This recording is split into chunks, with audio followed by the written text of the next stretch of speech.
ایک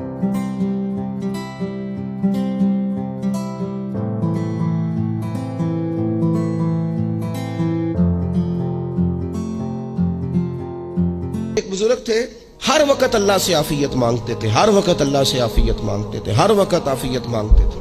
لوگوں نے پوچھا، لوگ ان کو صالح جانتے تھے، نیک سمجھتے تھے کہ حضور آپ اور کوئی دعا مانگتے نہیں، عافیت ہی مانگتے ہیں۔ فرمانے لگے میں مانگا کرتا تھا شروع میں، بعد میں خیال آیا اور بھی دعائیں مانگا کرتا تھا، یہ احساس بعد میں نصیب ہوا۔ فرماتے میں مزدوری کرتا تھا، مال برداری کرتا تھا، ایک جگہ پہ ڈیوٹی کر رہا تھا تو تھک گیا، اور وہ جو کام لینے والے لوگ تھے ان کا رویہ بھی بڑا ترش تھا، تکلیف ہوئی تو میں نے اپنے مالک کی بارگاہ میں عرض کی، مالک اگر 2 روٹی بغیر مجھے مشقت کے مل جائے دن میں تو تیری بارگاہ تو بڑی کریم ہے۔ کہتے ہو میں نے یہ دعا مانگ لی۔ ذرا میں تھوڑا آگے بڑھا تو 2 بندے آپس میں لڑ رہے تھے، میں ان کی صلح کرانے کے لیے، انہیں بچانے کے لیے آگے بڑھا تو میں جس کو چھڑا رہا تھا دوسرے نے میرے اوپر ضرب لگا دی، میرا بھی سر پھٹ گیا۔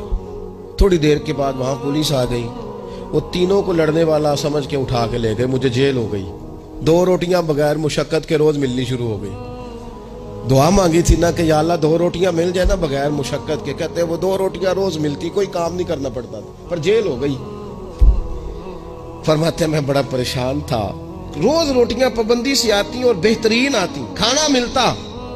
پھر کچھ عرصے کے بعد میں نے سوچا کہ یار یہ دعا تو قبول ہو گئی نا تیری، اب تو اگر اس پر کوئی الگ بات کرے گا تو وہ تو غلط کرے گا۔ کہتے پھر خود ہی میرے دل میں اللہ نے بات ڈالی اور میں نے عرض کی، مالک 2 روٹیاں نہیں، مجھے تو عافیت چاہیے، مجھے تو عافیت دے، میرے اوپر تو کرم فرما، تو نظر رحمت کر، جے ایک قطرہ بخشے مینوں، جے ایک قطرہ بخشے مینوں تے کام بن جاندا ہی میرا، مہربانی کر، عافیت عطا کر۔ فرماتے پھر خدا نے کرم کیا، کہاں سے اسباب بنے میرے جیل سے چھوٹنے کے، کون کون میرے ضمانتی بنے اللہ ہی جانتا ہے۔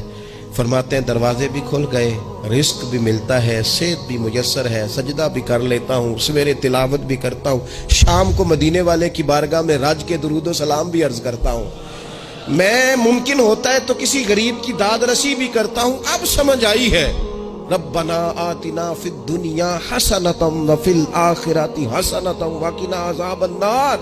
اب سمجھ آئی ہے رب سے جب بھی مانگنا ہے عافیت ہی مانگنی ہے۔ مشکات میں موجود ہے، اللہ کے پیارے رسول صلی اللہ تعالی علیہ وسلم تیمارداری کے لیے گئے تو صحابہ کرام فرماتے ہیں وہ بندہ نا اتنا پتلا نحیف اور لاغر ہو گیا تھا جس طرح چڑیا کا بچہ ہوتا ہے، کمزوری ضعف طاری تھا۔ تو محبوب کریم نے اسے دیکھا تو بڑے کریمانہ انداز میں کریم فرمانے لگے، تو کوئی دعا نہیں مانگتا، تو عافیت نہیں مانگتا اللہ سے؟ عرض کی یا رسول اللہ صلی اللہ تعالی علیہ وسلم، میں نے اپنے رب کی بارگاہ میں عرض کی ہے، مالک قیامت کا عذاب بڑا سخت ہے، میں نہیں برداشت کر سکتا، تو نے اگر مجھے کوئی سزا دینی ہے تو یہیں دے لے، قیامت کو نہ دینا۔ کہتے محبوب فرمانے لگے سبحان اللہ، او خدا کے بندے تو رب کی سزا دنیا میں بھی نہیں سہ سکتا، اللہ سے یہ بھی سوال نہ کر، تو رب سے کہہ ربنا آتنا فی الدنیا حسنۃ وفی الآخرۃ حسنۃ وقنا عذاب النار۔ تو رب سے دنیا میں بھی حسنہ مانگ، بھلائی مانگ، تو آخرت کے لیے بھی بھلائی مانگ، تو اس سے عافیت کا سوال کر۔ تو نے یہ سوال کیوں کیا؟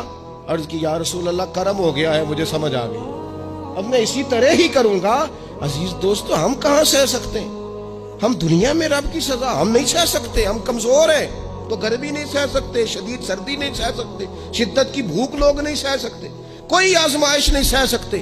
وہ جو لوگ بعض اوقات کہہ دیتے ہیں نا جی فلاں چیز ہمارے اعمال کا نتیجہ ہے، تو میں کیا کرتا ہوں، نہ کوئی یار، ہم تو یہ بھی نہیں سہ سکتے، ہم کہاں برداشت کر سکتے، ہمیں تو وہ معاف ہی فرمائے، ہم حساب والے ہیں ہی نہیں، ہم تو صرف معافی والے ہیں۔ ہم سے نہ حساب پوچھے، اس نے حساب پوچھا تو پھر تو بڑی مشکل ہو جائے گی، اگر اس نے حساب پوچھا تو بڑی رسوائی ہو جائے گی، اگر حساب پوچھا تو مشکلات سامنے دکھائی دینے لگ جائیں گی۔